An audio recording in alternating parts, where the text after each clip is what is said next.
Euroopa keeleõppe raamdokumendist lähtudes on keelekoolitus kavandatud tegevuspõhiselt ehk ülesandepõhiselt, kus õppijaid vaadeldakse eelkõige ühiskonna tegusate liikmetena, kellel on ühiskonnas täita teatud ülesanded.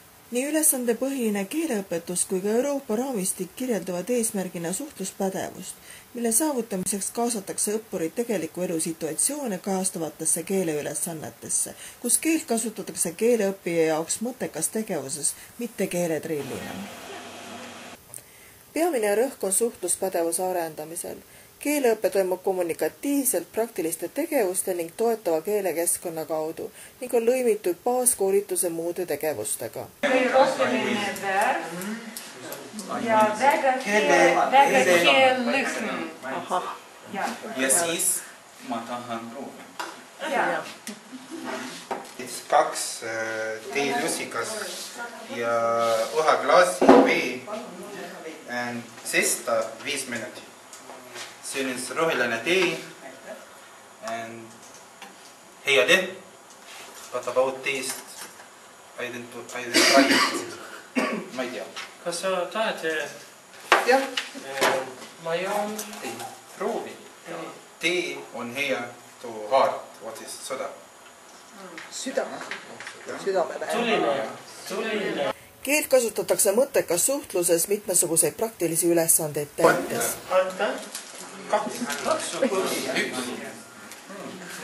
Tahad proovi ka? Ma? Sina?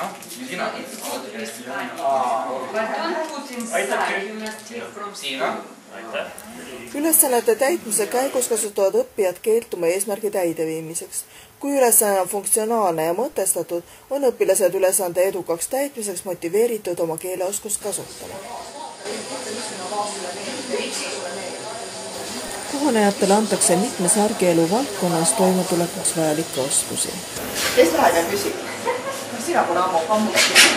Mine kes ostad sina seda vaas? See vaas maksab 450 krooni. See maksab 450 krooni. Kas on soodas? Ei, kahjuks ei ole. Aga ma olen Tähtis roll on vabatahtlike kaasamisel, kes kohanejatega erinevates situatsioonides ja erineval eesmärgil suhtleksid. Täiskasvanud sisserändajate keeleoskuse parandamist nähakse Euroopas tööturu probleemide lahendamisel olulise meetmena ning viimastel aastatel on hakatud järjest enam keskenduma täiskasvanute keeleõppe lõimimisele tööturuga. Alates 2004.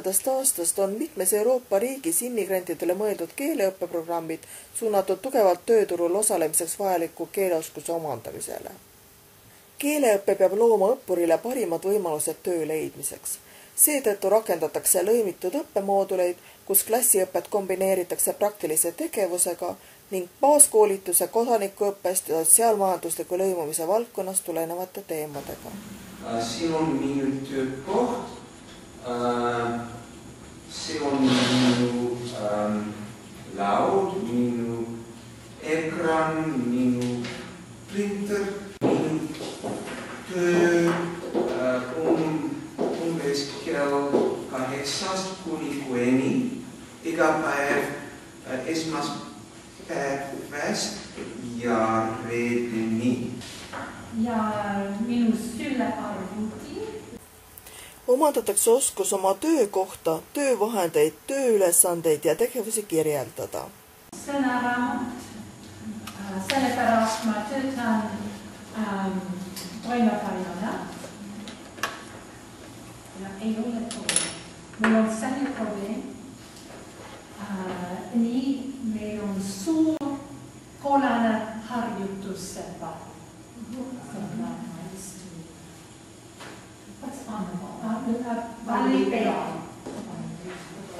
Vestusele, jah. Astuge sisse, palun, ja võtke istet, palun. Ei, mina olen firma direktor, Valli Valik. Aga kes teie olete?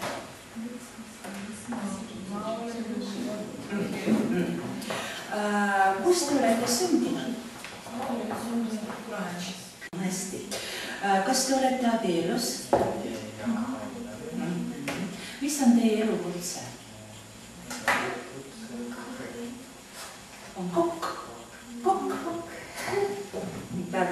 Nii, kus te töötate? Ei tööta. Kohanejad omandavad oskuse suhelda tööintervjuu käigus, täita ankeete ja öelda oma eluloolisi andmeid ning vestelda oma varasematest töökogemustest ja haridusest. Kohanejad omandavad oskuse leppida kokku kohtumisi ja suhelda neid huvitaval teemal. Parimaks võimaluseks selleks on õppijate endi poolt lavastatud rollimängud. Ma kutsin sind Liivaranda päivitama. Olen nõus, aga ma võtan ratsid ja joogivett ja tulen Liivaranda. Mis kell kohtume? No 10 minutit pärast. Mida sa tegid eile? Eile oli vaba. Ma olin toas. Ma lugesin raamatut. Mis raamat? See on hea raamatut, bangla keele raamatut. Mida tegi sina õhtul? Mina vaatasin filmi. Filmi? Mis film? Liimne relikvia. See on ajalooline film. Liiga paras. Kas sa tahad veisi jalgraatiga sõita või juuda? Rohkem jalgraatiga sõita, aga pärast ujuma. Okei, väga meeldiv. Lähme! Kohanemisprogramm peaks pakkuma võimalikult rikkalikku keskkonda, kus keelt on võimalik erineval eesmärgil suheldes kasutada. Ja metsämaasikas on väga maitsev.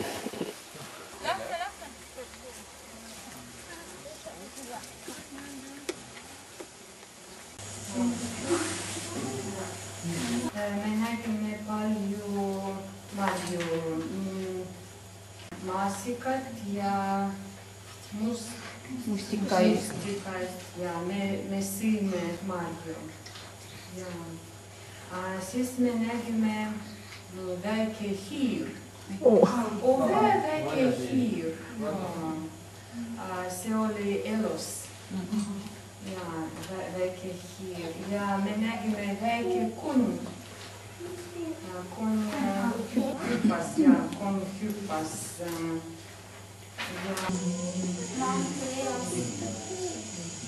Ja maantee asub siis. Siin on maantee. Ja paremalt on. Ja vanad hillid oli seas. Kuigi meil on tegemist täiskasvanutega, ei tasuks unustada ka muusikat ja saatseid keelemänge, sest neil on tähtis emotsionaalne roll keeleõppes.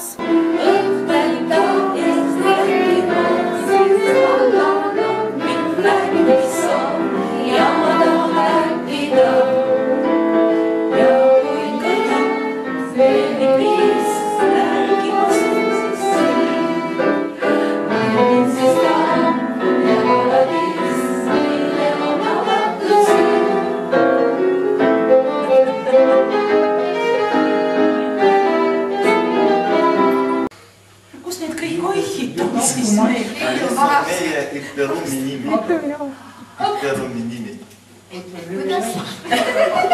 Vaata kiiresti, vaata. Ei ole.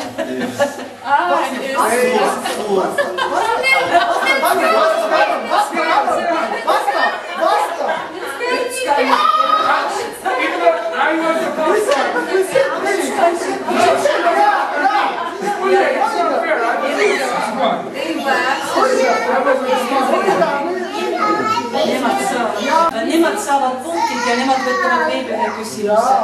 Mitu punkti? 3-3. Kus asub Tallinn? No, Tallinn asub Eestis. Mitu punkti? Mitu punkti oli 4? Ma olen Ashik ja minu sünnimaa on Bangladesh.